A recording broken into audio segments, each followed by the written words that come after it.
ถ้าบ่ลงมือเฮ็ดจะบ่มีวันสำเร็จความฝันจะเป็นจริงได้ก็ต่อเมื่อเฮาบ่ยอมแพ้อย่าย่านที่จะล้มเพราะทุกครั้งที่ล้มคือการเรียนรู้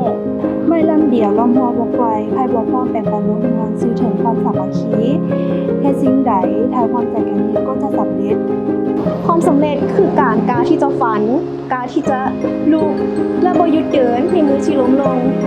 เพราะยังบ่เก่งจึงต้องดุมันเพราะยังบ่ถึงฝันจึงต้องพยายาม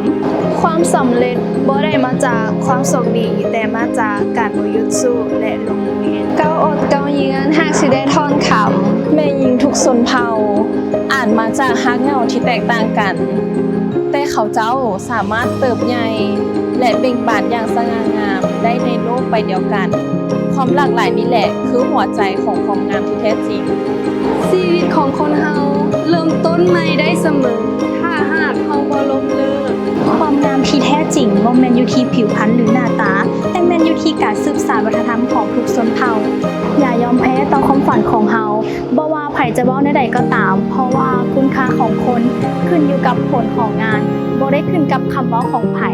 ถ้าเฮาบ่ลงมือเฮ็ดในมื้อนี้ แล้วมื้อใดเฮาจะรู้คำว่าประสบผลสำเร็จ แน่นอนความพยายามบ่เคยทำร้ายไผถ้าหากบ่มีความตั้งใจบ่มีความมานะอดทนก็บ่เกิดผลในสิ่งที่ตนมัก น้องเสือในพลังของจิตใจที่เข้มแข็ง จะสามารถเป็นแรงขับเคลื่อนอันมหาศาลไปสู่ความสำเร็จ เพราะฉะนั้นจงหักตัวเองเข้าใจตัวเอง แล้วเขาจะค้นพบสิ่งที่พิเศษที่อยู่ในตัวของเขา โอกาสเป็นสิ่งที่มีค่าและสำคัญหลาย เงินสามารถซื้อสิ่งของได้ แต่โอกาสสามารถเปลี่ยนชีวิตคนคนหนึ่งได้ และน้องคิดว่า ทุกคนควรจะได้รับโอกาส โดยบ่แบ่งแยกชนชาติหรือชนเผ่าใด บ่มีไผจะเก่งไปเบิดทุกเรื่องทุกอย่างแต่สิ่งสำคัญก็คือการเพียรพยายามหาความรู้ใส่ตนเอง เพื่อนำไปสู่อนาคตที่ดีก่อน กินข้าวต้องกินเทละคำทำต้องทำเทละอย่าง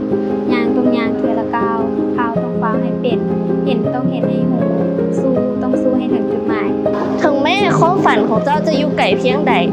เพียงแต่เจ้าเชื่อในตัวเอง และกล้าที่จะลงมือเฮ็ดแล้วจักมือหนึ่งเจ้าจะประสบผลสำเร็จ อย่าปล่อยให้ความฝันเป็นเพียงฝัน